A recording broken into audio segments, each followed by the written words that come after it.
My name is Melissa Marshburn, and I'm the communications specialist for MeckLINK. And my job is to make sure that the community, the providers, the consumers, the families, and everyone out there knows exactly what's going on, and that our team is communicating effectively to you all and with you all. We're going to kick it off this morning with one of the most inspirational people I know in this county, Mr. Harry Jones. And he's going to give you guys an update on what happened last night, what we've been doing, and how all of you can help us to move forward. Mr. Jones? Good morning. Come on now, a little bit more energy than that. Good morning. We've got a lot of work to do, and we're counting on you, and I want to just take this opportunity to thank you. Yesterday was a very good day. I don't think that we could have gotten to where we got with the board had it not been for your energy, for your work behind the scenes with the elected officials to get them to understand where we are and how critically important going forward with MeckLINK is going to be to this particular community. I know that you have a very long agenda today, and you're going to talk a little bit about strategies, about how to go forward and how to influence those who have the authority to make the decisions. I have absolutely no doubt, none, that we're going to meet every deadline that we need to meet. Phil Enders has had to the board yesterday that by February the 1st that we're going to have MeckLINK up and running. Now, February the 1st is a deadline, arbitrary deadline, and that was administratively imposed upon us. But we're saying that we're going to take the opportunity, we're going to meet that. Even though the statutory implementation date is July the 1st, we think that we'll be up and running, or not. Let me back up. We know that we're going to meet that February the 1 deadline. We'll continue to need you to be very strong advocates. The Board of County Commissioners last night laid out a very compelling case for how we believe the state of North Carolina, the Department of Health and Human Services, did not follow the law. Our Board of County Commissioners came in, maintained an open mind. Quite candidly, I will say to you, when I walked into that room, I did not know where the votes were, yay or nay, relative to the recommendations that we were going to make going forward. But as Dan Bishop, who I hired over the weekend to represent Mecklenburg County, did a very thorough and a very compelling job in such a very short time, and he laid it out in such a cogent way, and a compelling way that the Board of County Commissioners moved to the point that they unanimously supported us going forward and seeking redress before an administrative law judge.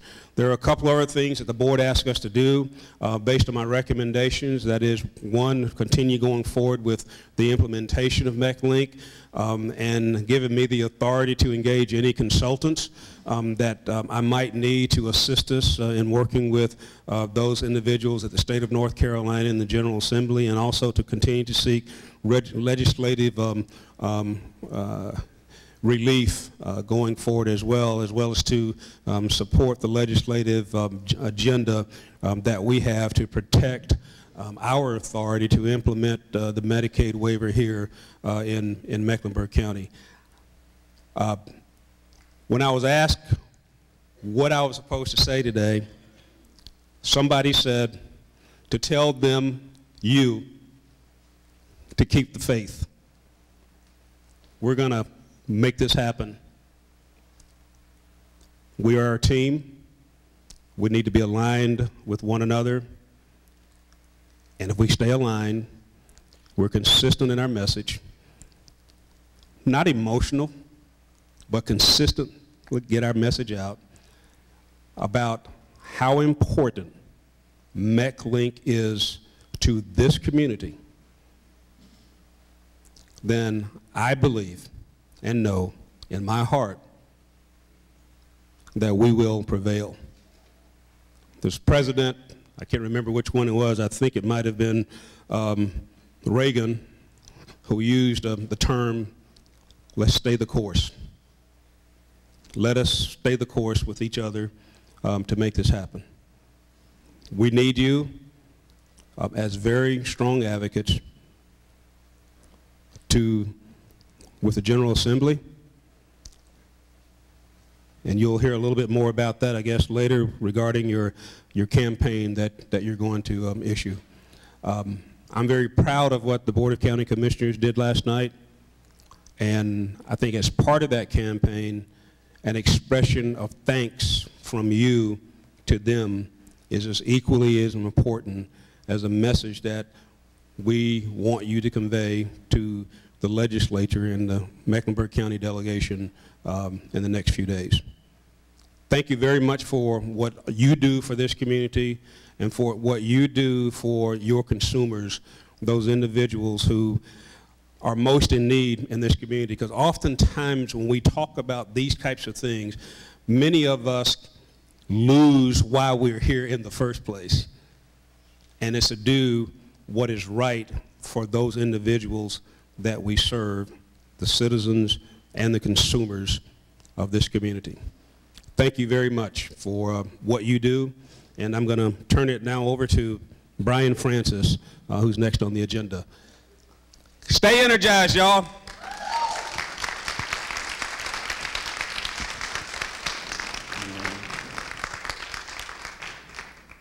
Good morning.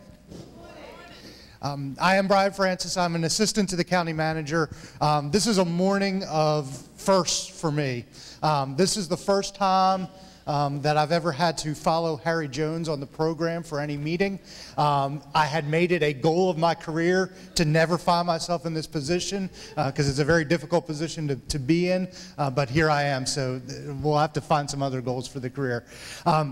Second thing, I've been doing government relations in some form or another for getting on about 12, 13 years now.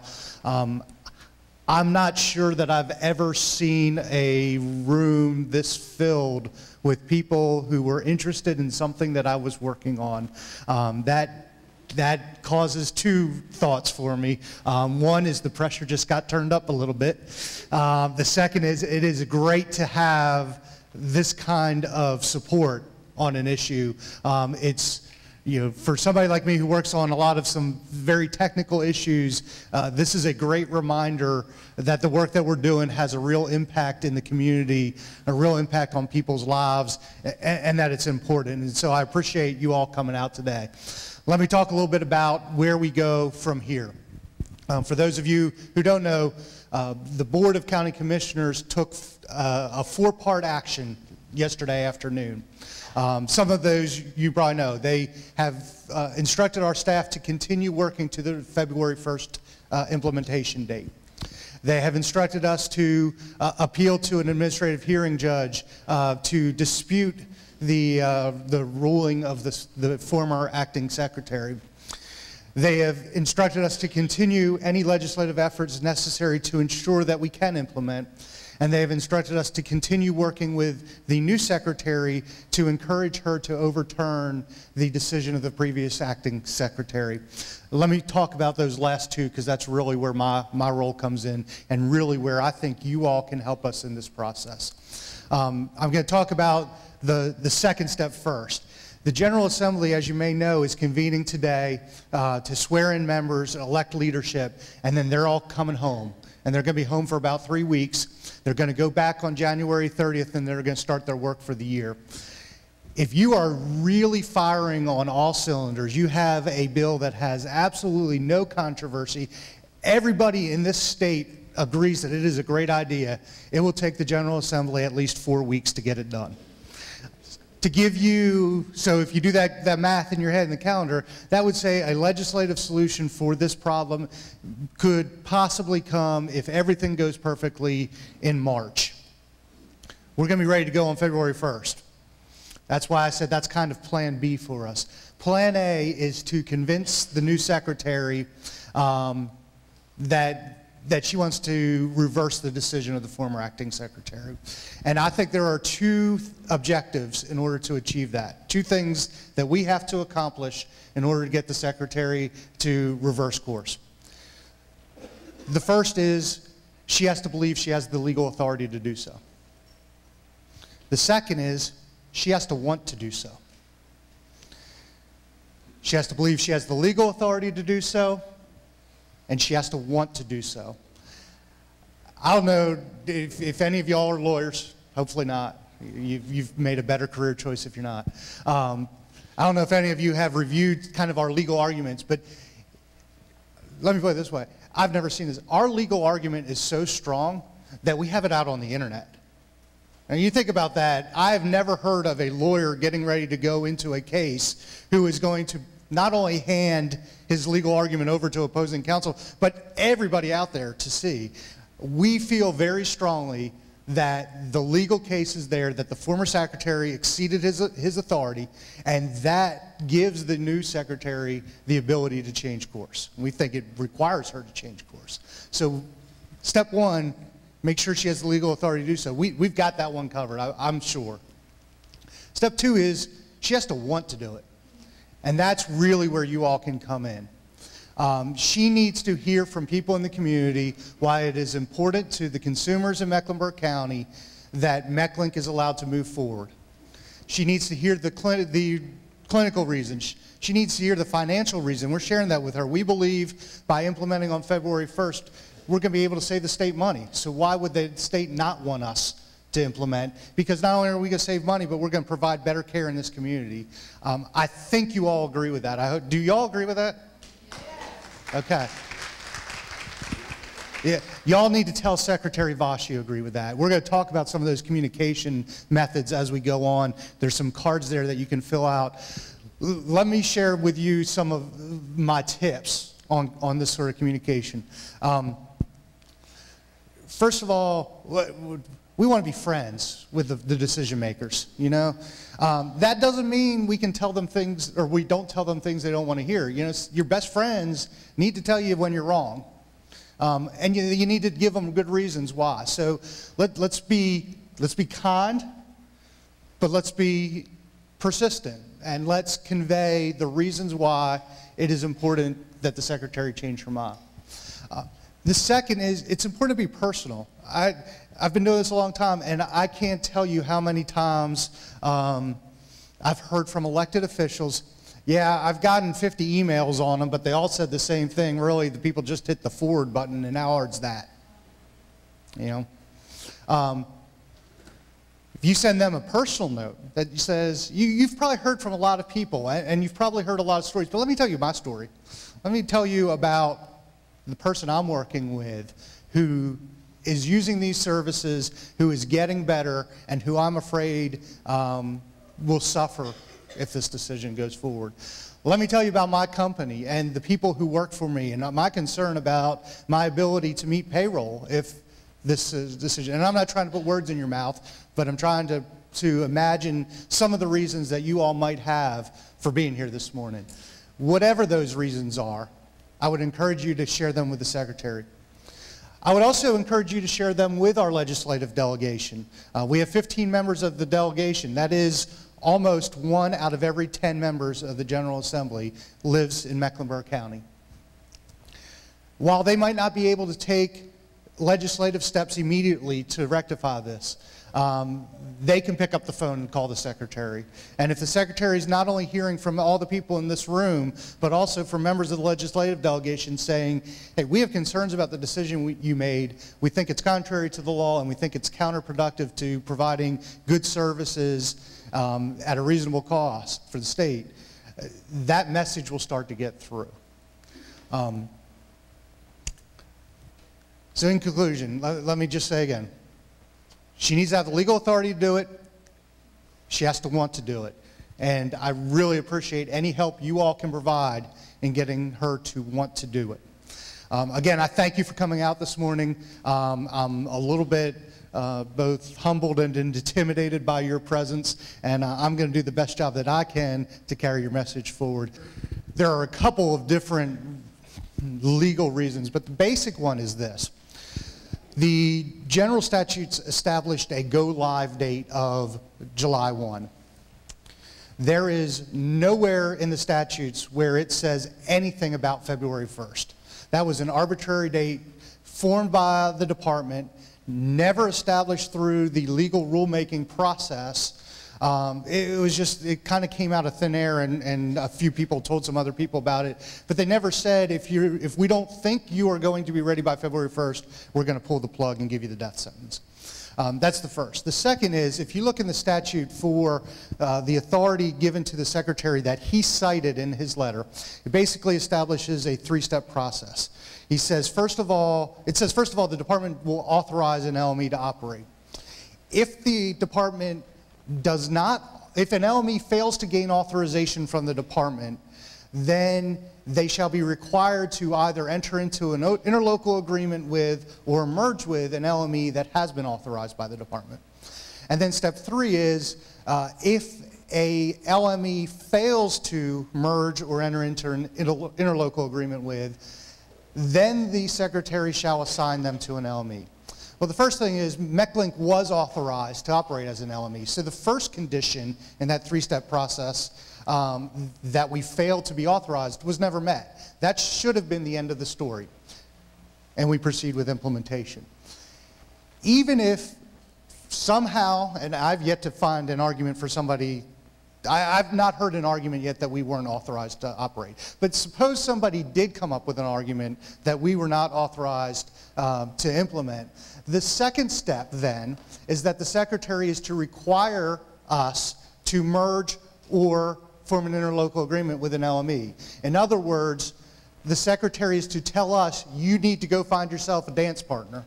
And if you all don't go find yourself a dance partner, then I'm going to assign you one. Well, he just skipped that step altogether and said, yeah, y'all are going to dance with the girl up I-85. That's more or less what he said. So, so those are, that's basically the legal premise behind this. There are some, this is one of my favorite ones. There's some different things. Both the former secretary and the current secretary have acted like they have no discretion on this matter. And apparently it is a legal premise that assuming you have no discretion when in fact you do is a per se abuse of discretion. In other words, you're abusing your discretion by saying you don't have any if you actually do. So there's, like I said, there are a number of reasons why, and quite frankly, you know, I don't know if you all have ever come into a new job and on your first day on the new job somebody asks you to defend the actions of the person who had the job before you. It's a very uncomfortable place to be in. I can understand why the secretary perhaps did what she did. I'm hoping as she and her team have the ability to delve into this issue a little deeper, they recognize that there's that the previous course of action was wrong and there's a better way for them to go. Good morning.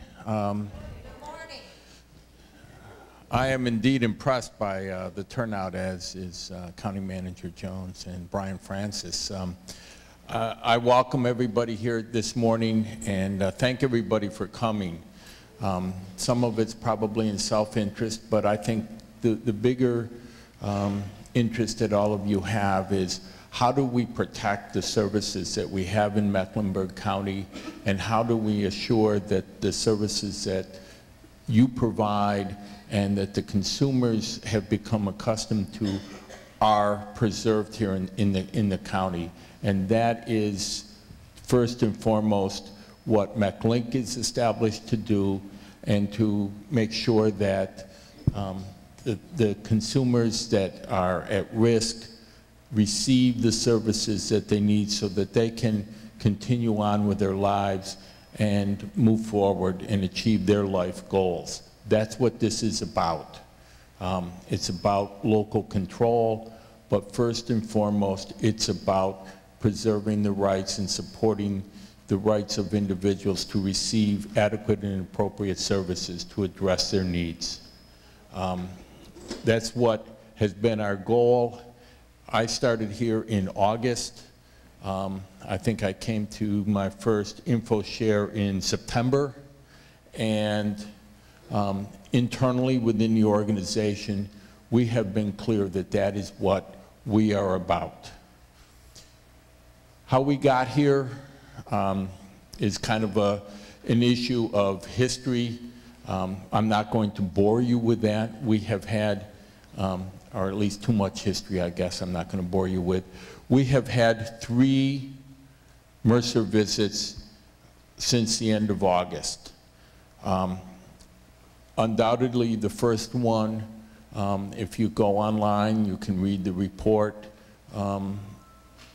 demonstrated that we were not up to par where we needed to be. They gave us a work plan, and I shouldn't say they gave us a work plan. Based on that visit, we developed a series of steps and strategies internally within the organization and embarked upon them. We had a work plan that we have implemented. We are, as I told the board last night, my estimate is somewhere between 85 and 90% of the way complete on that work plan. We had a similar visit at the end of November. That report was issued, I believe, on December 11th, and then we had a follow-up visit on December 20th.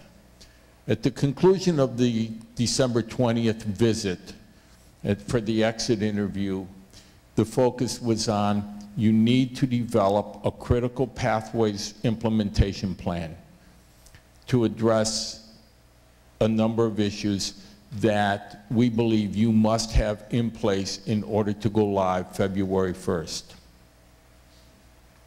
We have done that. This plan was submitted to the state. I believe the date was December 28th. That was the request of the team from the state, from DMA, DMH, and Mercer. We took copious notes during that and have developed that plan and broken down all the tasks into subtasks and assignments that must be completed with due dates. Of that plan that we submitted that had that basically had start dates of December 28th and after, with a completion date of, I believe the last one is January 23rd, we have already completed 43% of those. In fact, that number may actually be higher now because that number was done yesterday. Internally, we have meetings every day, every morning at 9 o'clock, except for some of us who are here today, meet and review the progress. What was accomplished? Did you meet your goal yesterday? Did you meet it? What are the issues that you have? What are the resources that you need in order to be able to achieve that goal? We have received very clear communication, and I think this has been communicated to all of the MeckLINK staff. We have received the support of the board and the support of the county manager, Harry Jones, to say, go get the resources. If you don't have it, find it, develop it, and use it. That is what we are doing. Our plan will have us fully in compliance with all of the criteria that seems to continue to be evolving as we have more and more visits. But that said, we are confident that we will be able to do that. At the last report, at the last exit interview, the main areas were on report development and assuring that we had the internal reports necessary to inform us as to whether or not we were going to be financially viable and that we were going to be able to pay claims in a timely manner. Those reports are being developed as I speak. We have moved forward. We have the computer programmers. We have our chief financial officer who we brought him in. We were a little late in that, but he started on December 12th. He has public sector managed care experience, yes, in another state, but he understands all of the fiscal reporting requirements that we have to have. We have developed a separate plan for the development of the financial services, which includes payment of claims, the processing of claims, both on the state side, the IPRS side, and on the Medicaid side. That is complete. We are developing the reports, and in doing so, we have the support of not only central administration from County Manager Harry Jones, but also from the county's CFO, Dina DiOrio. We are working hand in hand on that. All of the steps that they have identified have been addressed. Now it's a process of updating our policies and procedures, making sure that the reports are accurate, that they are timely, and that they give us the right information. It's really now about testing. One of the things that we're going to ask all of you to do as part of this testing, and this is a new wrinkle in what the report that came out from the December 20th visit, which we received on, I believe it was January 3rd, was that we have to test live data, claims data from everyone. Right now, I believe we have 258, or as of yesterday, 258 providers under contract. Please work with our staff. They will be calling you so that they have claims data from you, so that we can we can put in an authorization. We can work with value options in the data that they have submitted to us, so that we can process a claim and demonstrate that we have the ability not only to process it, to adjudicate it, and effectuate a payment. Those are the tests that we must now complete and demonstrate that we have the capacity to do that. As providers, you can help us out with that. We're not all going to do it today. 258 today calls and strategies on that would overwhelm us. We have 20 days in order to prepare to go live. We need to be able to process claims and demonstrate that for all of you between now and then. Those are part of the requirements now that are outlined in the report that were not part of the summary exit interview that we had on December 20th. We are prepared. We have the capacity to do this. We also, as part of our confidence moving forward, we have 12 additional staff who are coming on board today.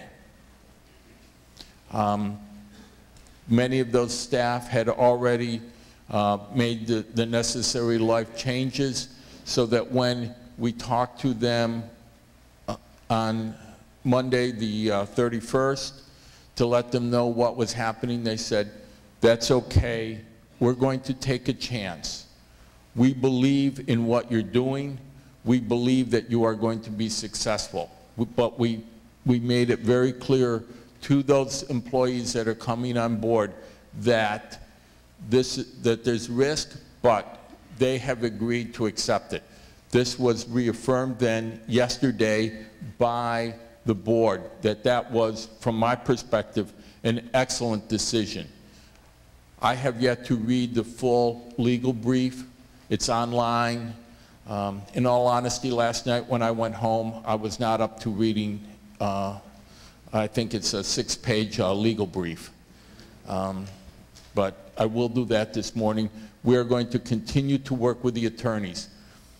We need you to follow up with cards, letters, phone calls from you as emails to county legislators, county commissioners, and state representatives, to the governor's office. And we're going to need you to do the work that you do in serving consumers, to keep on serving the consumers, and to engage them in this process. The third thing, I said two, there's three, there's always three, is to work with our staff so that we can get your claims in, we can test the system, and let you know that the progress is being made, so that when Mercer, we're asking the state to allow us to bring Mercer back and to demonstrate our efficacy in the delivery of the services and what we need to do as an MCO. And the big thing is, are we able to take calls? Our call center, as I indicated last night, is going live 24/7 next Tuesday, January 15th. It will be live. That has always been the plan. We're staying with the plan.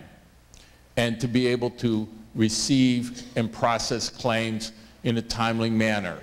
We are ready to do that. We're going to be testing our system extensively, and that is the big holdup right now. It's testing the system and being able to make sure that we achieve that. We have the resources to correct issues when they develop.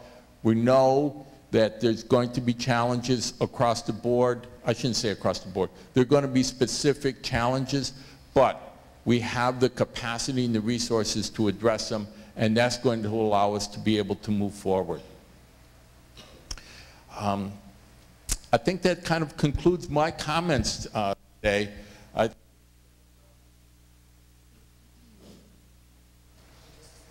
Okay. I'm going to give it back to Melissa then, and she's not going to let me escape. No, you're not allowed to leave. Okay, so we're going to talk real briefly about what you can do and what these yellow cards are. I want to give thank you to Kim at the Family Support Network for this idea of these yellow cards. You guys can't sit still, okay? That's the edict. You have got to let your voice be heard. There's no way we're going to defeat Goliath if he cannot hear our voice.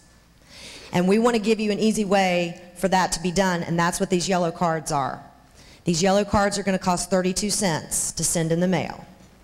I don't want you to take one. I don't want you to take two. I want you to take 100. If you are a provider's office that has a ton of consumers, I need you to take as many of those cards as you need for every single one of your people to be able to mail one of those cards. I've got 3,000 of them. The goal is for Secretary Voss to show up to her office on Monday and have 3,000 yellow cards on her desk. Can I get an amen? That's the goal. But you got to move. You got to do something. And I'm here to help you. I'm going to give you my email address. I'm going to give you my phone number. If you don't know what to do, you call me. I'll tell you what to do. I have draft letters that are just for you to use as an example if you would like to write to your legislator. If you did not receive the email that we sent out earlier this week and you want to get one, see me after the meeting. It has a list of the contact names and phone numbers. Don't be afraid to pick up the phone, people. The phone is even easier than the card. All of the people at our office have called Secretary Voss's office and left messages. You can do that too. Leave messages, try to set up an appointment, send a letter, send a card. We got to do this together. As Harry said, it's going to take every single one of us. So let me give you my email and my phone number. Again, my name's Melissa. It's M-E-L-I-S-S-A dot, last name is Marshburn, M-A-R-S-H-B-U-R-N. My office number is 704-353-1501, and I would love to have 1 million phone calls. So you feel free to call me, and I'll do my best to call you back and tell you what to do. Now it's your turn to talk. I'm going to take that microphone around. We're going to have you ask questions. We obviously want to get everybody out of here in a timely fashion, so I just ask for you to keep your comments brief if you can. And we have a lot of our staff here, so we should be able to answer most every question you have. I'm going to hand this back to Mr. Indris. I'm going to get the microphone for the first question. Asking this question as a parent of a, okay. So this previous secretary, what was the reason why they felt that they needed to do this. That would help me understand how I write, that there was not a, you gave the legal reasons to answer their basis, but what was their basis for making this claim? Their decision, in all honesty, I don't have a really good answer for you. I think they looked at the volume of work that we still have to do. And in my phone call with Secretary D'Elia, when he indicated to me that he would be sending out this letter on the 31st, and my call was Friday afternoon, December 28th, he said, Mercer could not guarantee that we would be fully operational on February 1st. And therefore, he felt that he had no choice but to make this the ruling that he did. During that call, I said, with all due respect, Secretary, I disagree. We have a project plan that has been submitted to the Division of Medical Assistance as requested during the exit interview, and at that point I have no knowledge as to whether or not he had actually received it. The critical pathway implementation plan that was submitted on the 28th of December addressed absolutely every one of the issues that were identified during the exit interview. It broke it down into, I believe it's close to 200 different lines on a spreadsheet. Subtasks that need to be accomplished. Who are the assigned individuals' responsibility? What are the assigned resources? And what is the due date for that? To date, I guess it's the 9th of January now, we have met absolutely every one of those tasks. I believe that Secretary D'Elia, or former Secretary D'Elia, did not have that information at hand when he made his decision. We're assuming that he made his decision on the 28th of December. There's all sorts of speculation that the decision had been made earlier. I have no information on that. Therefore, I am basing my conclusions based on what I know, and that is that the decision was made on the 28th of December. And Brian has a follow-up, I think. I think Phil gave a good reason kind of on the implementation side. On the political side, two things. Cardinal is not a passive bystander in this. They have 6 contract lobbyists that they've hired, including a former state representative who was the author of the original Medicaid waiver legislation. They have been active, I won't say that. They have not been a passive participant in this process. There are members of the legislature, we believe, who were pushing the department to make a decision by December 31st. However, that's not the way the law was written. And so, you know, no matter what powerful legislators want you to do, you have to do what the law says, and we think that they didn't. Does that help?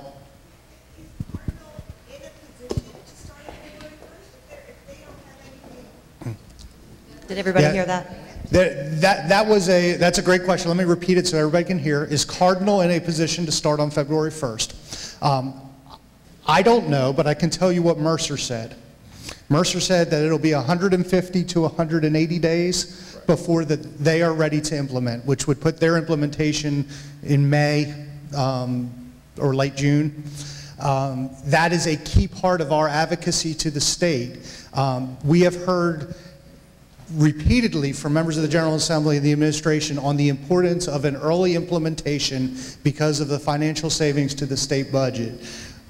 We believe we'll be ready to go by February 1st. Mercer thinks we'll be ready to go by April 1st.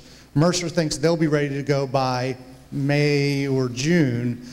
So even if we're wrong and Mercer's right, we'll save the state $2 $2.5 million if they allow us to implement. It's part of the reason why we don't understand the decision that the Secretary made. What would be the next step, I guess, for the BOCC for us as far as that is concerned if a judge were to decide against MeckLINK? What would be the very next step, and where would that leave us as families and direct care workers?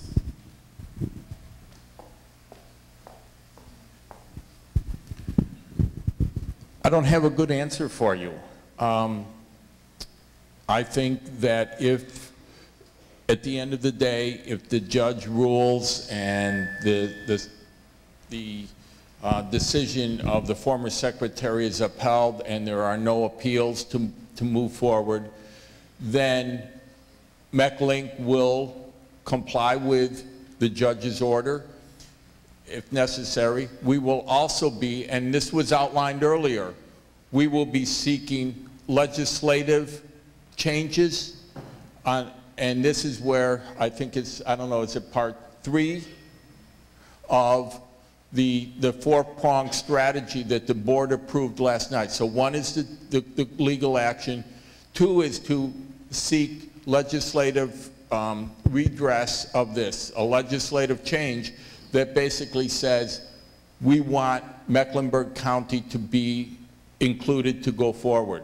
So even if the judge rules against us, we are going to continue to proceed internally to have the capacity to implement February 1st.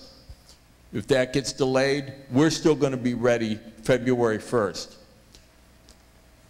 It's up to providers to continue to be ready. There's going to be transition, and I'm not sure about what all of the implications of that are going to be with a delay in that. I know that there are major issues with the providers and families in the IDD system if this gets delayed past February 1st. We are very concerned about that. That's why timing is important. That's why we're not just waiting for, a legislative solution. We're trying to seek redress through the courts to get this decision changed so that we can move forward to protect the families and the providers of the system. So I guess plan B, maybe it's plan C, is to continue to push for legislative change, legislative action on the part of the General Assembly to tell and instruct then the governor's office and the secretary to allow MeckLINK to move forward with their plan of implementation. Is there a plan to request or file for an injunction? Or is there any legal, more immediate remedy that we can have to stay off this transition while it's in the legal process, or does that automatically happen? Hey, from the legal perspective, I think all those involved are sensitive to the urgent nature of getting a resolution to this, and I think I don't think I can get into all the steps of the legal strategy at this point, but I feel comfortable assuring you that people are aware of that and are working towards a quick resolution. I will also take this opportunity to, I actually still think the legal action through the Administrative Hearings Office is Plan B. Plan A still is to advocate to the Secretary. I do apologize, I had to step out while Mr. Endres was speaking to talk to some people in Raleigh, and I'll tell you, I am more optimistic now than when I talked to you earlier that the opportunity exists to get the Secretary to change her mind. And so it is crucial to get a quick resolution to this for you all to be contacting the Secretary, asking your legislators to contact the Secretary to urge her to reconsider the decision she made Monday morning. Much of the discussion in about MeckLINK's preparedness to move forward stems from the August report. Part of the discussion that we had with the previous director of Medicaid and the deputy and the secretary was even prior to the issuance of that August report. Part of my rebuttal, and I'm not making excuses right now, is that the report from the August visit was not issued until October. If they were that concerned, my frustration, if they were that concerned, they should have issued that report right after Labor Day. They had 2 weeks to do that. They did not do that. This last election, and I believe there are 4 new members of the county commission, they have that report, they've had that report. But in all due respect, from my perspective, where the facts of the August report and where we are now are 2 very different assessments. And part of the discussion that I had with the former secretary and Director Watson was that that's no longer the reality that we are working on. This is where we are at. And they were invited to come here and personally to meet with us so that we could show them the progress that we had made.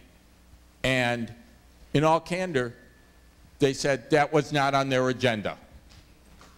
So there were opportunities, there were communications back and forth, but they were still operating throughout September and October and November, with their only reality being that August report. And that was very problematic for MeckLINK. Even though we were moving forward, they had no basis upon which to make those decisions or those discussions. My personal frustrations with our Mercer visits and the exit interviews that we have had with them in the state is only in the last visit on December 20th, just a minute, for maybe a period of 2 minutes where the issues of consumers and the quality of the services being delivered even addressed. In all of the previous visits, the only criteria that we have been evaluated against is whether or not we will be able to report to the state 20 days after the close of the month, and B, whether or not we could assure or guarantee that claims in any shape, manner, or form, paper, electronic, in-network, out-of-network, could be paid within 30 days. Did we have the policies and procedures in place to address all of those eventualities?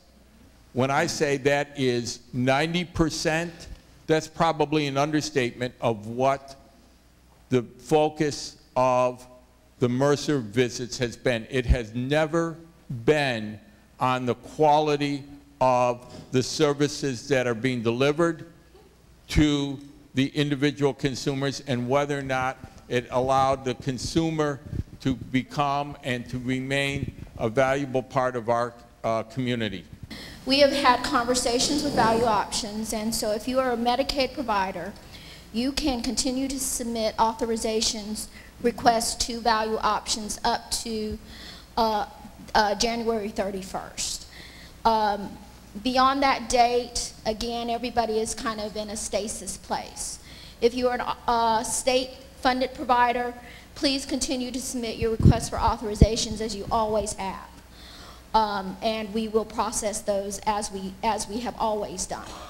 So, as soon as we know more about the Medicaid funding issue, then we will send out a note in the hot sheet to let you know when you can begin to submit authorizations to MeckLINK for Medicaid dollars. So for you as providers who are Medicaid providers, please continue to submit your requests through Value Options.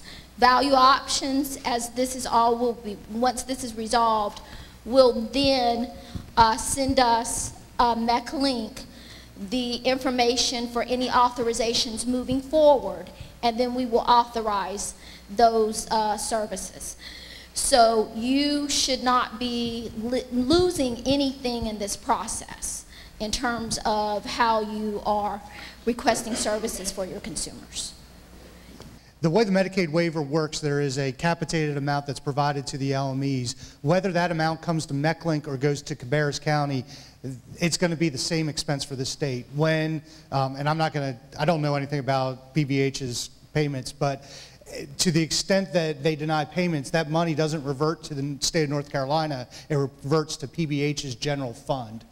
Ultimately, the state saves money by implementing with Mecklenburg because we can do it sooner, and that will save the state about $750,000 a month, $750,000 to $1 million a month. So it is in the state's financial best interest to allow MeckLINK to proceed.